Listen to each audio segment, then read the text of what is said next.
Reggie, I'm Mark. kicking it off today. Oh man. That's going to have confused a few people. So, we're back, and this time we have another incredibly special guest, and we're going to talk a little bit just before we bring them on. But Reggie, what have you been up to lately? Well, work has been extremely busy. We had a mid-year kickoff at Enable this week, so it was good to see some of the colleagues come in from the United States, and talk about our aspirations, our goals for the second half of the year. And the sales team, man, we had a lot to celebrate. We hit our targets and met our goals, and the future just looks promising. So we're super excited for that. What about you?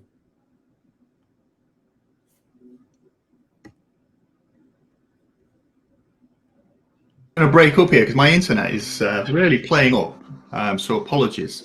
In which case, Reggie, you just have to run the whole thing.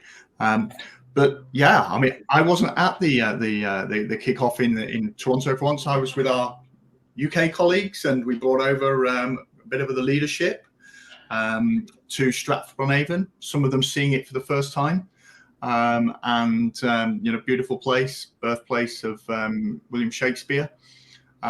So yeah, it's been like you, busy time. But I really want to now talk about our guests, because I can just imagine, time is going to fly when we open the door here. And this is going to be like opening the barn door and letting the horse bolt, in my opinion, because when it comes to personalities, when it comes to just people you just want to listen to more and more, our guest today is, he's pricing royalty. He's a pricing rock star, and when I first went to a pricing conference, I was just amazed at how many people he has kind of inspired, and they just love him. There's no other words to kind of describe it. He is, the life of the party, and he makes pricing enjoyable. Not that I would put anything down on our pricing colleagues, but he just really brings it to life. He is the founder of an amazing company, which we will ask him all about, kind of why it's called what it is and things. But without further ado, let's bring in the man, the pricing rock star, that is Tim Smith. Oh, I'm here. Wow, Mark, that was too kind. Way too kind.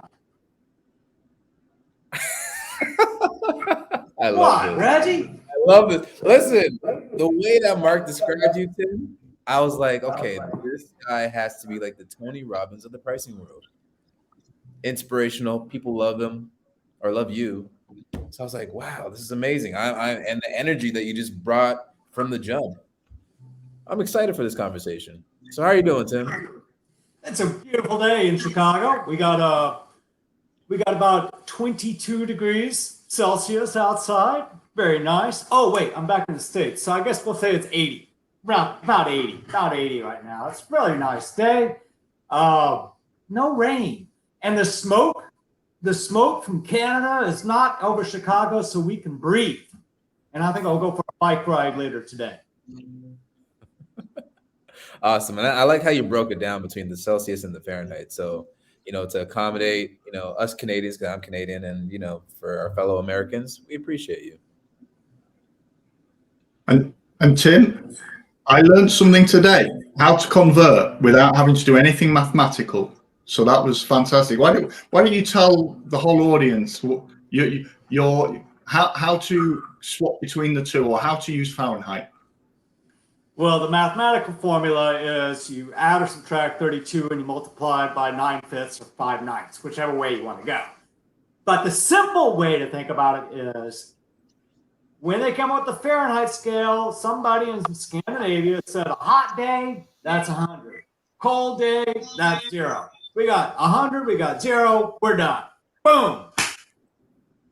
Very easy. Right. And actually, I think you could apply that. So in the UK, I would say a hot day is 30, a cold day is 0. And if you work by that, because we know 0 is freezing point, so I nailed it. I don't need to do any more mathematics. Thank you for You're that. done. You're done. Yeah. Webinar done. Thanks, Reggie. So if anybody has any skills testing questions, please throw it in the chat, and Tim will be able to answer that for you in a jiffy. Cool. So Tim, let's start with a really easy question. So back up. A good price is 100 and a bad price is 0. And I want the 100, okay? That you just make it simple. That's all we ever have to do. A good rebate is one that drives behavior that you want out of the customer. A bad one doesn't. See, Reggie, you don't even have to ask questions. You just get answers.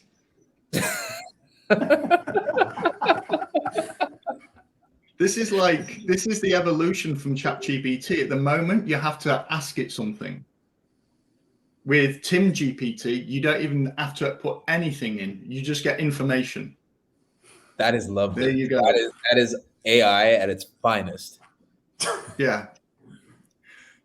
So Tim, let's start with that question. Who are you and what is Wiglaf pricing?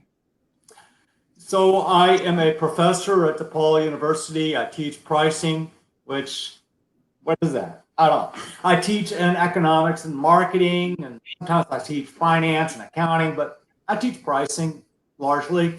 I used to teach physics, chemistry, and mathematics. However, when's the last time you needed a quantum mechanic?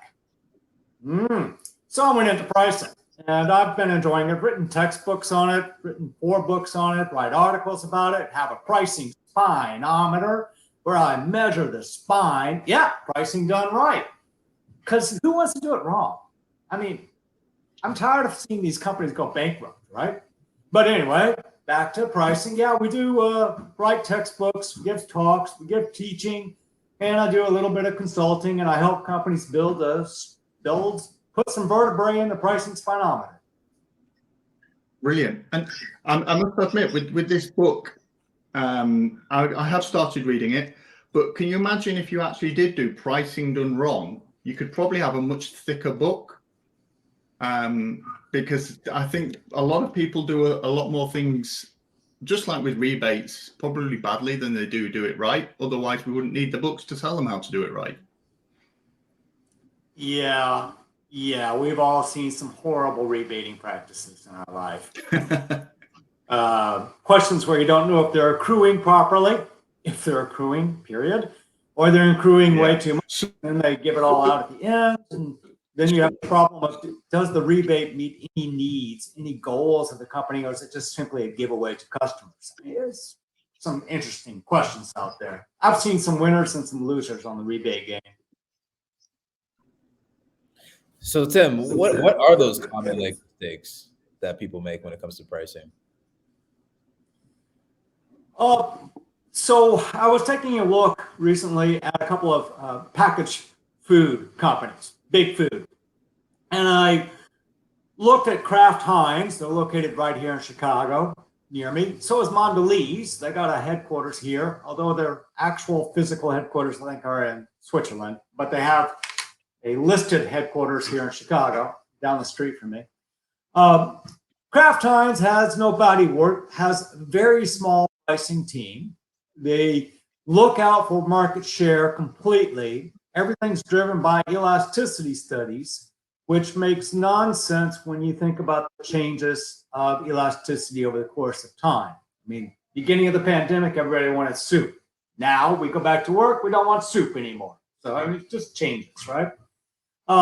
So they kind of have some problems there at Kraft Heinz. I mean, they're doing okay, but not so great. Similarly with Campbell's Soup. Meanwhile, I looked at Mondelez. They got over 100 people engaged in pricing and revenue growth management right there at Mondelez. And they blew it out of the water with 17% improvement of revenue year over year. in the latest quarter of reporting. So you can get this right or you can get it wrong. And I don't know what to tell you. A lot of companies just get it wrong. And they fret away value. So Tim, I think the price, you decide to sell a product for within your business or your business's product is arguably one of the biggest decisions a business can make. So why do you think leaders don't always pay attention to how that is priced? I would say that pricing has, in the past, prior to this decade, has been a child with many parents that no one owns. And it is becoming the child that actually has a home. People, you talk to salespeople, they think they know how to do pricing and they have an answer. You talk to the product marketing people, they have another answer. And then you got finance that actually has to put something on an invoice. And then they, have to do rebates, and the final average selling price becomes something totally different. And you think about it, pricing isn't quite a finance problem.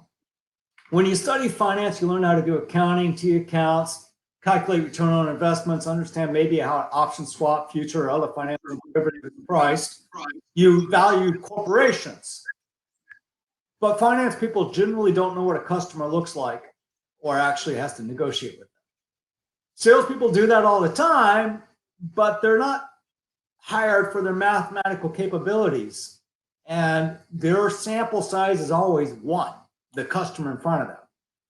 Whereas a business manages millions or thousands or tens of many customers and many transactions.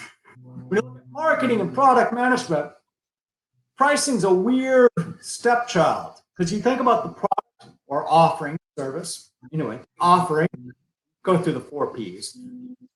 You want to build that offering to really make the customer want to buy. Love it. Oh my gosh, it's really meeting problems and making my day better, right?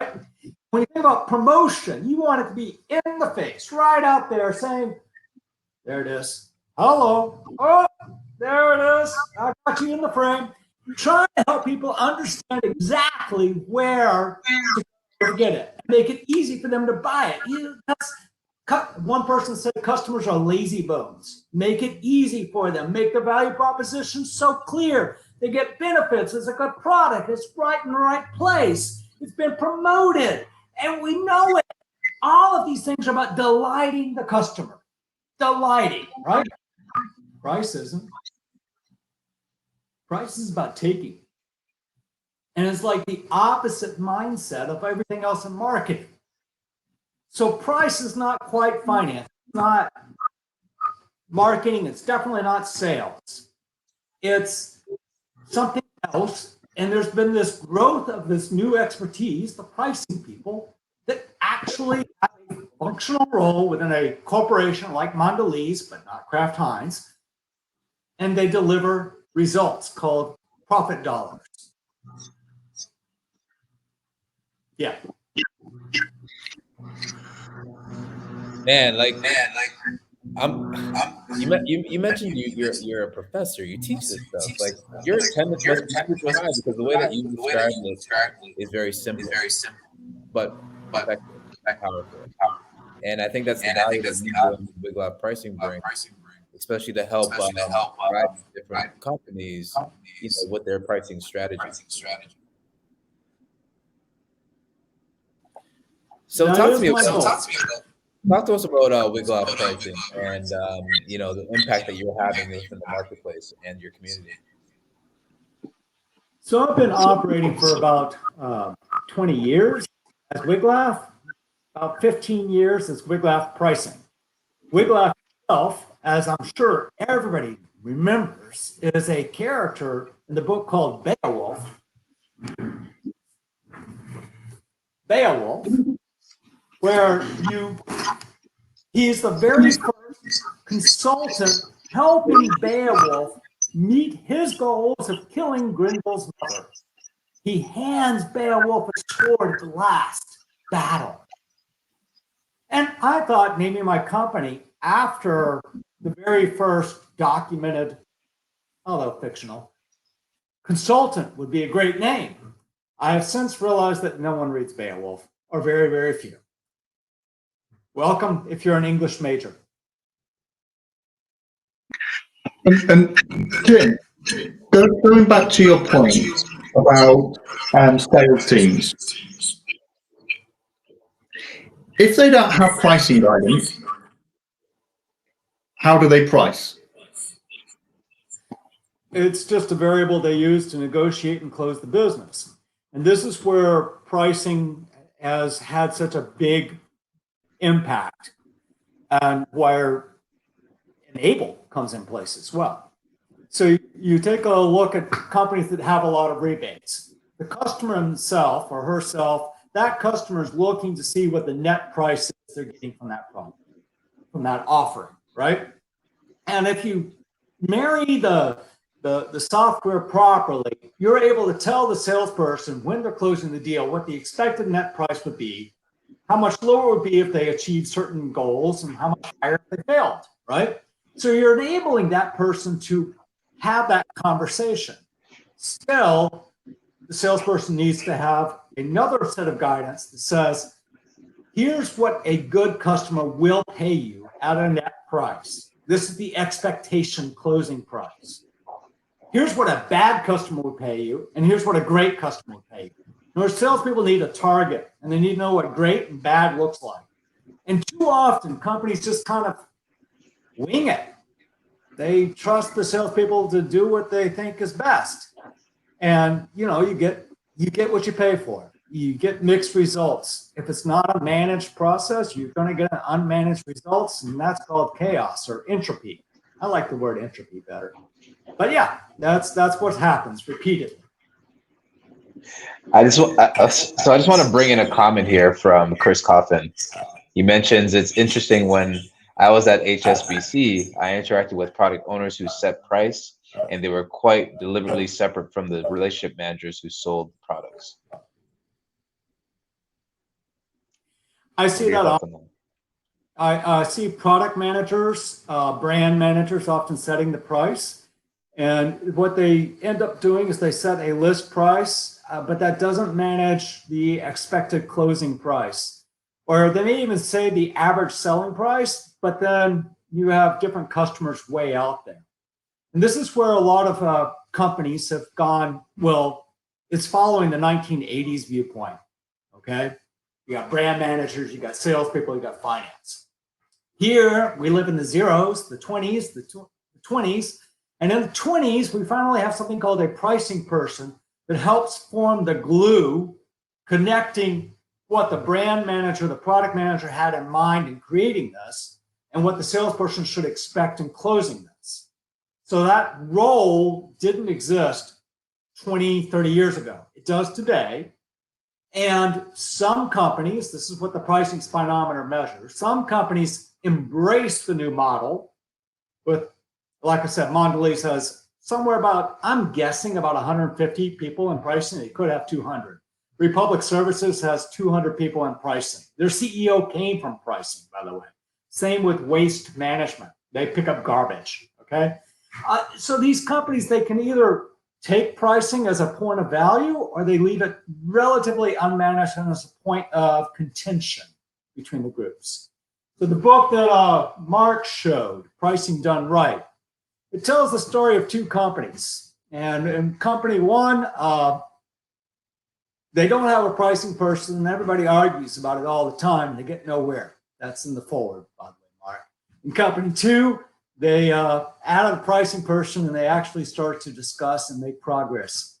And usually this pricing team, they add, 1% to 6% higher profit. That's like, an extra margin, 100 basis points to 600 basis points in profit by doing their job and helping form that glue. And it's not that product managers are incapable, it's just their focus is different than a pricing person's focus. We have certain methodologies and all sorts of other areas. An example would be when you look at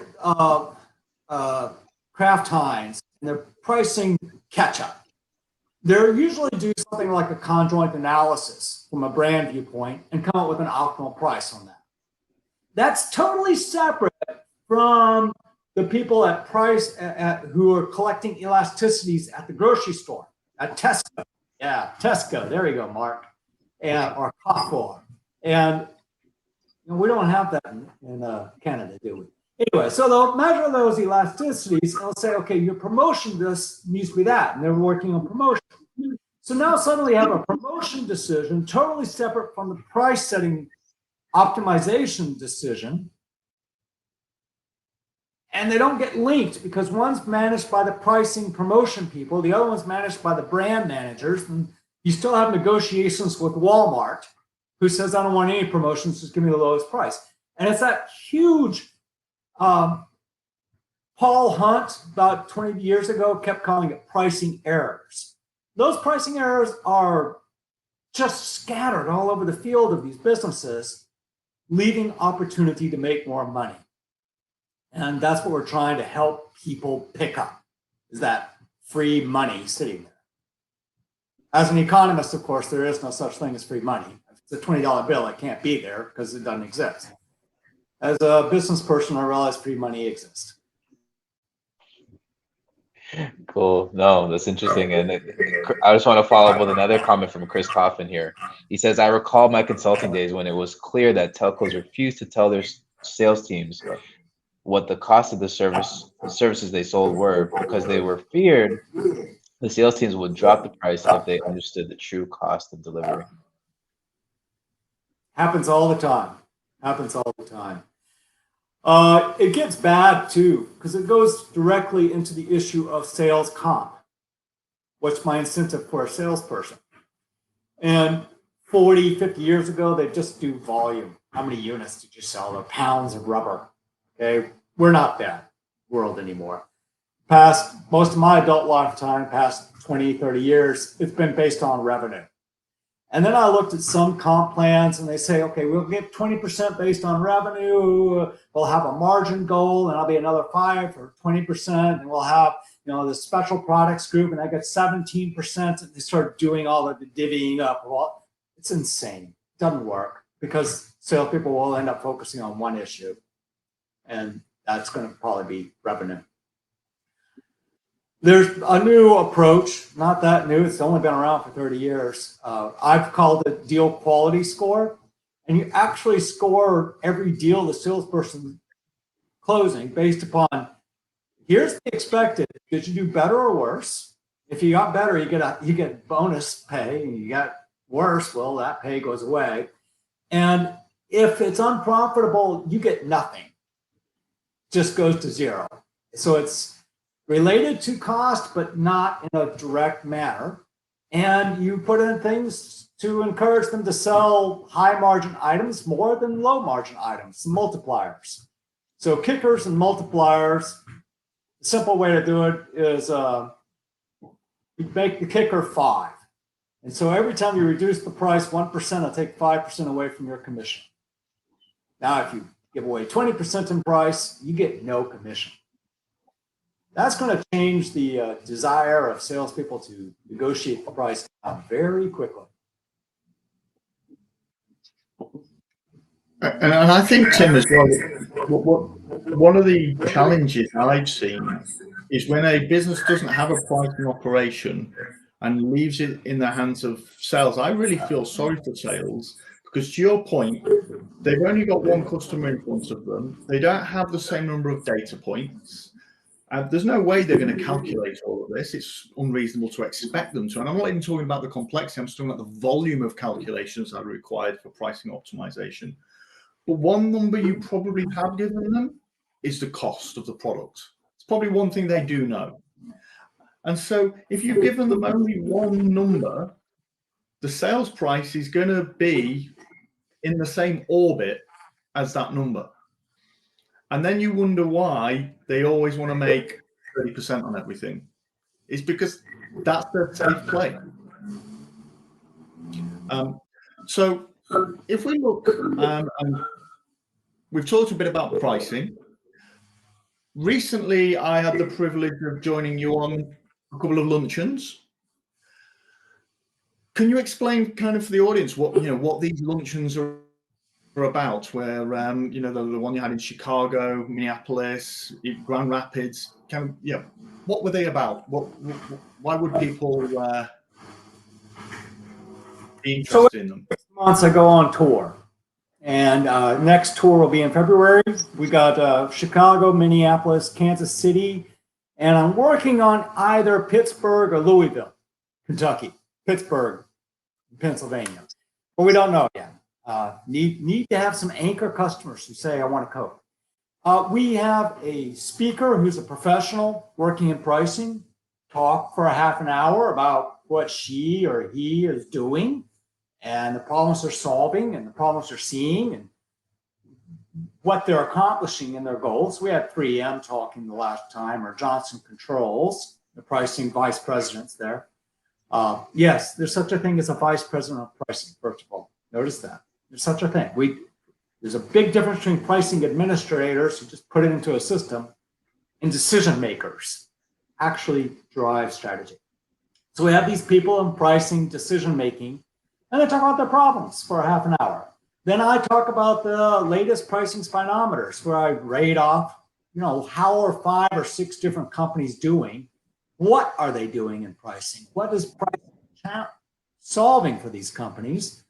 And we just have a pleasant conversation over a nice meal. It's the idea of a lunch, just pleasant conversation. People say networking's dead. And, if I said business card roulette, yeah, networking's dead. But if I'm talking about actually having a conversation about real problems with real people who can help me, no, that's not dead. That's alive. We got lots of opportunities there. And it helps.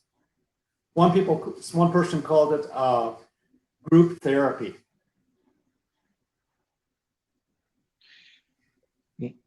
Yeah, it definitely, like, those events, to your point, give an opportunity for like-minded individuals within the professional space to come together and, when it comes to the therapy, maybe vent about specific concepts that or theories that they don't agree with, or practices that are put into place that are totally off course when it comes to pricing strategy. So, kudos for you for, spearheading those initiatives, because, there's a lot of value in there, right?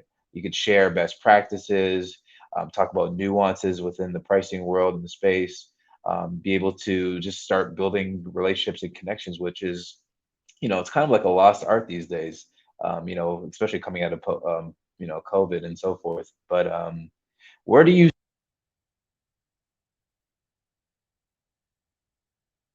Got cut off.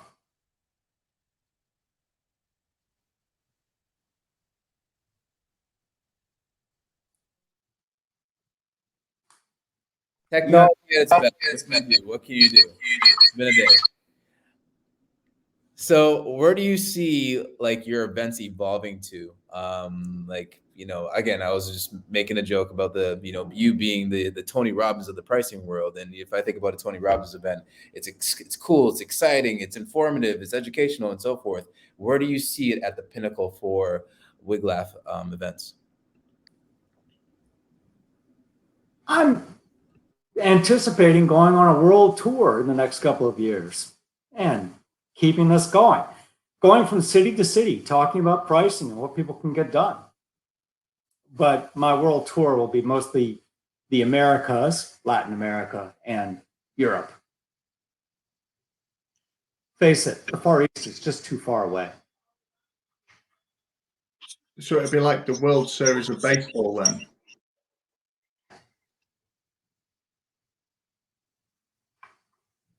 Yeah.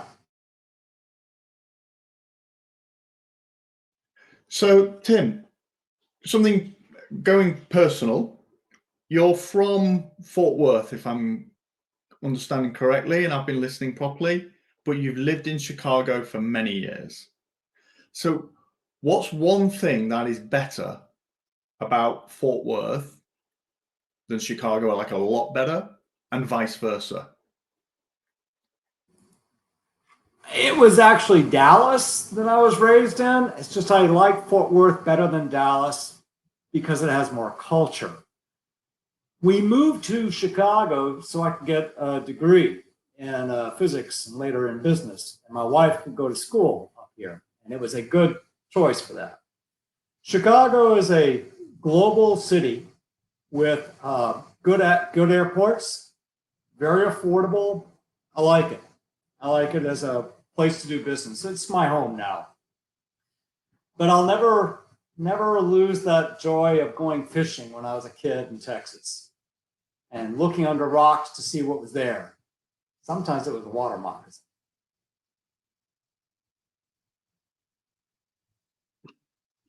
So it's fishing.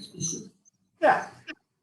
And is this like, because we used to have a program in the UK which was all about people sticking their hands in holes and trying to grab great big catfish. Is that something you would do? I wouldn't be opposed to it, but it's not something that I would do personally. It's not the way I fish. I use a bait and hook and weight and patience. Actually, fishing is more of a patience meditation game than anything else. You sit there and you contemplate and you wait until finally the perch or the crappie or the bass or the trout hit your line. Or if you go out to the ocean, maybe it's a kingfish you're waiting for or a shark. I was always known as somebody who you would not take fishing because I was deemed like, that curse, like you go on the boat, nobody's going to catch anything. Don't know what that is, but I was never allowed to go out with my friends when they went fishing because, it was bad. But the point of fishing isn't always to kill a fish. Sometimes it's just to have a conversation and share a beer. I can do that. Alone makes a good time. Sort of like networking, sort of like a pricing and profitability luncheon, where you just kind of get together and you talk and you have a good time. It's therapy. So you didn't see that tie coming, did you, now, Mark? You've mentioned it a couple of times. Spinometers, or as we would call it in England, a spinometer. Where did that kind of idea come from? Well, I started working on it about a year ago. So it's just now coming up to 10 months that I've been doing this now. Last summer, last fall, or over the course of the pandemic, I got sick and tired of watching company after company underperform. The Wall Street Journal, the Financial Times were reporting pricing very poorly. They would mention that the pricing added 10% to profit, but they lost 2% in volume, and how horrible this is. Now, I know economics enough to teach it, which is frightening. And I know that if I have a 2% loss in volume, but a 10% gain in price, that is technically called an inelastic market. And I know that anytime you're in an inelastic market in a competitive free market world, which the United States, Canada, we try to be. Anyway, you should raise prices. And I was shocked by the fear or trepidation the Wall Street Journal and the reporters and the CEOs had about raising prices when facing an inelastic demand, when that's the basic rule you're taught in freshman microeconomics. And I continued and I looked at these teams and I asked, why are you not managing pricing better? And I came down to a very simple answer. It's the CEO's fault, plain and simple. You get some CEOs like who's running UPS right now? Carol Tomei. She's managing price very well. She actually, when the pandemic came, she ripped up some contracts and rewrote them. That takes a lot of nerve, a lot of backbone, a lot of vertebrae in their spine to tell a customer we refuse to do business at the old prices, we have to raise our prices. She did this. And meanwhile, I looked at other companies. I won't mention them right now, but they're the ones with the 1 and 2 stars. Oh, Snap-on, most recently. Snap-on, they make tools for mechanics. They were like saying, well, we got to do discounts. The Snap-on CEO says, I've trained my customers to do discounts. They expect discounts. Yes, we're selling this particular metal box, and it's in such demand. We're thinking about building, we don't have enough, and we're thinking about building a whole factory just to make this metal box to sell more, and we're giving it away at a great promotion. I'm like,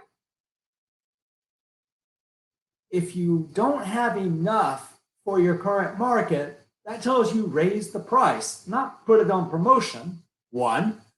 And after you raise the price and you're making tons of money, then think about building another plant. I mean, just I was shocked. The CEOs of some companies are just seem oblivious to the importance of managing price well, and the CEOs of other companies are not.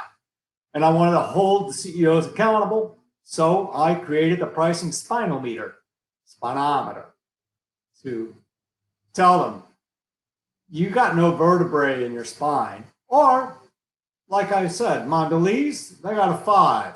Charles River, they got a 1. DXC, they got a 3. Westrock, 4. Generic, 2. Ingersoll Rand, 5. Snap-on, 1. McKesson, 5. Church and Dwight, 5. Union Pacific, 4. Agilent, 3. I'm sorry, 2. McCormick got 3. McCormick, that makes spices.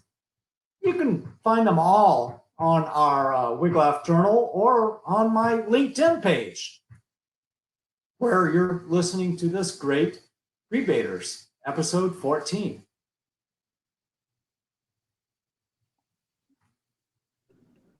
So I think one thing we've discussed in the past, Tim, is, it's very clear, investing in pricing delivers results. But I am mindful that sometimes those results can take a while to materialize. How can businesses speed up delivery of those results? That is why my company exists. First, to help them get on the right path. And it does take a while because you're talking culture change, not just simply new technical issues. We've all had like software that we put in place that nobody uses, and that requires culture change before we start to realize it. So people like me are good at instigating. Can you believe I can instigate things? Instigating change and trying to help the company move forward faster. It is not the challenge that I'm seeing is that CEOs' tenure keeps getting shorter and shorter, and the results of pricing you can get some results in year 1 and 2, but it takes 3 years to get major results and 7 years before you're really humming. So this is a long-term investment of companies. And your short-term mindset of a CEO, it can fall apart. But over the long run, it's a great way to make a lot of money. And I think with that in mind, if you're a shareholder out there, then that's the people who should be asking the questions, challenging the CEOs. What are you doing to build out a pricing operation for the long-term success of this business? Because as much as we want everybody always wants immediate results. The one thing that we always do want is long-term sustainability as well. And yeah, no, I completely get it. That makes a lot of sense. I'm mindful I've asked lots of questions, Reggie. Do you have any questions? Actually, Chris Coffin has another question or comment here. So just love to get your perspective on this, Tim. I'll pop it up here on screen. So isn't price just as blunt an instrument of measurement tool as revenue? To extend the build a metal box scenario, how much of a price is driven by supply chain realities for raw materials and input costs? If lower price drives sufficient higher volume to drop the total cost of production by improving the input cost per unit, isn't that worth considering? I love your question there, Chris. First of all, distance layer, we really separate out the idea of a brand price from the transactional price. And as pricing professionals, we deal with individual transactions, not just the brand. We work with the whole kit and caboodle here. Price segmentation is one of the key areas of driving a lot of value or a lot of wealth and trying to put out different prices for different customers appropriate to them. You and I, we experience this very strongly every time we fly, and we get different prices depending upon when we book and what seat we book, etc. But that's not the only place. Amazon does this as well. But you go back to Mondelez, they would handle one price for Tesco, and they would handle it differently when dealing with Sainsbury. Or you're looking at Kraft Heinz, they would handle price very differently for HEB, a big Texas retailer of food, from Walmart, from what's it called, the corner store, 7-Eleven. Totally different game in how they manage pricing at all of these different points. So the segmentation is part of what we're doing there. And put up this question again, Reggie, because there were parts to his question that I wanted to get on there. Yeah, so that's how it's not really a blunt instrument. You start to use it as a scalpel. And if it is just a blunt instrument, that's where the, why the need for a pricing professional to be part of that whole team. Now, the supply chain, raw materials, that was the part I wanted to hit on too. Okay, so at the beginning of the pandemic, or over the course of that, we had raws going up. There was a shortage of chips, for instance. You couldn't even make cars. One bicycle manufacturer, based in the UK, by the way, got the name of it. He was making electric bicycles, and they required 800 components. And you couldn't even get sprockets out of Japan for some reason. Just they couldn't get it. So he would pledge to sell 10,000 units of bikes, electric bikes, about $4,000 a piece. And he couldn't make 10,000. He couldn't get the parts. He could only make 5,000 just because of the cost of raws and everything went up there. But so he felt bad, this business owner. He felt bad because he promised his customers, distributors, retailers, that he would sell them these bikes. He could not deliver the bikes he said he was going to promise. And his costs were going up. Now, because he couldn't deliver, he didn't feel good about raising his price. And he didn't. And then he went, well, he didn't make any money. Zero money that year. The next year, he raised his price 25%. He cut back his expected production by 50%. And he started making money again. So while I'd love it in theory that raws translate into price, in practice, there is a significant time delay between the two. Now, economists call this menu cost. Never mind. That's just their name for it. But there's a significant challenge of the time delay between you're seeing the cost going up in making prepared chicken and then actually raising your price at your Walmarts, at your HEBs, at your Safeways and Albertsons, and raising those prices on those individual customers. Part of it is, 90-day contractual or 1-year contracts, et cetera. And this is where Carol Tomei was radical in saying, yes, we have a 1-year contract, but I'm not going to honor this anymore. We need to raise prices now. Across the packaged foods goods, many companies were very afraid to raise prices throughout the pandemic. And now they're saying, well, we're making lots of profit because we raised prices finally and our costs aren't going up so much. It's like, yeah, but how much money did you squander? And some of the companies squandered and lost personnel and others did not. So it doesn't directly translate. It's my issue. And you can lose out on that possible price increase forever if you don't take it when you have the opportunity. And I think just to chip in on this, Tim, if we look at, and I'm not trained in economics, but if you look at this scenario that Chris has raised, so if the raw material, if we need to actually sell lots of products to make our buying cheaper because we need volume, that would imply that we're up against competition. Because otherwise we can charge whatever price we want and therefore the cost is less relevant. If we're up against competition and we have to discount that market to get volume that allow us to even price credibly, what you would then say is you're entering or you're trying to compete in a highly competitive market, and actually you're probably not going to win. You know, your actions there are dangerous because you start to discount that market to make your buy price credible. What is the competition going to do? And so I know there's no perfect answer there, but yeah, I mean, it's so interesting when you start to configure or consider price versus cost.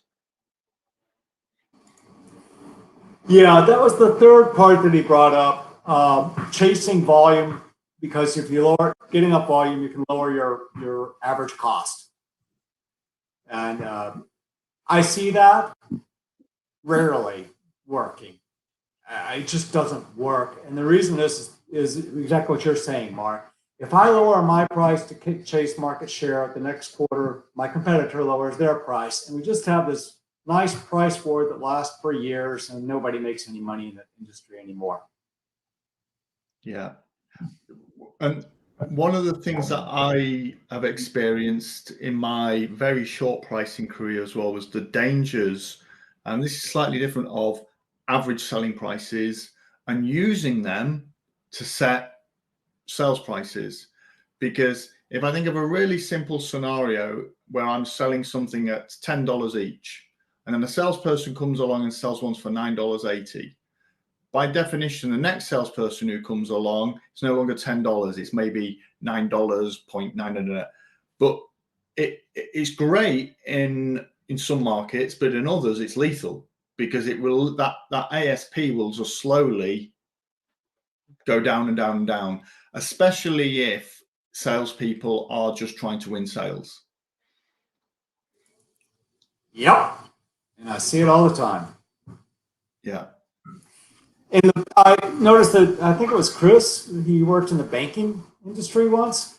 He worked at, maybe he still does.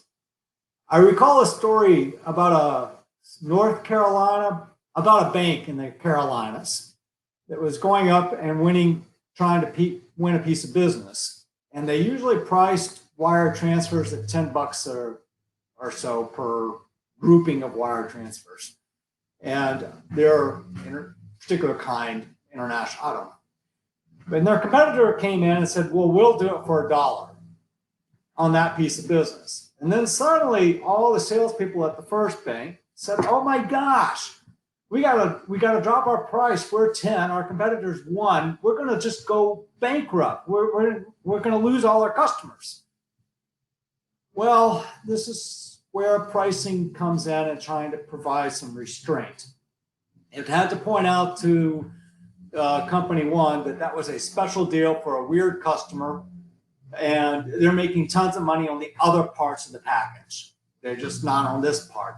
For some reason, the customer was sensitive only to that one part. And so that became part of the story. The other one is you can't make money doing this kind of transfer at $1 a pop. It needs to be 10. So it just didn't economically make sense. These chasing volumes, it becomes very problematic and can really feed into an industry where everybody loses. Yeah, we're talking to each other over a laptop or over computer screens. Nice flat panel screen, right? We have them, big flat panel screens, right? They don't make flat panel screens in the UK or Canada or the US, do we? No, they're all made in China. Well, why? Don't we know how? Oh, we invented that stuff. We know how to do it here. Well, then why do we do it in China? China competed so well on flat panel screens that over the course of the first decade of flat screen TVs, they lost $13 billion. When you do price competition and win volume, you just simply ensure that you make no money. So for the first decade, when we all got flat screen TVs, China lost $13 billion in making them and selling them to us. The company that didn't lose money is based here in the States. And they had a very simple key ingredient for making a flat panel screen: the glass. Corning Glass made money off of that transition. So it's good to be cognizant of where you want to compete. And if you want to like give away money so you can build the plants, go right ahead, but there's just no money in it. All right, gentlemen. This has been a good, thoughtful, educational program today, and I love the engagement. And thank you, everyone that tuned in, especially Chris. Thank you for those thoughtful, thought-provoking questions. Tim, you're just a ball of energy with wisdom. So, try to put it in frame. There you go. So next event, before we end the show, where can the people follow you? Where can they, get access to these amazing events that you're putting on? Number one, you should follow me on LinkedIn. Subscribe to the Wiglaff Missives, the best darn newspaper articles on pricing today. There's only like 56,000 people reading it. Number two, I plan on meeting you at the Professional Pricing Society's next meeting in Atlanta coming up in October. Yeah. And then I get to go to the Movenpick Hotel in Amsterdam, which has been featured on the on some sort of PBS mystery show. The Bim House is connected directly to it. And then in February, let's go on tour. Cool, man. Cool. So thank you for joining us, and everybody. You heard it. He gave you multiple opportunities to see him face to face. So there you have it, Tim Smith. Everybody, thank you all. Have a good one.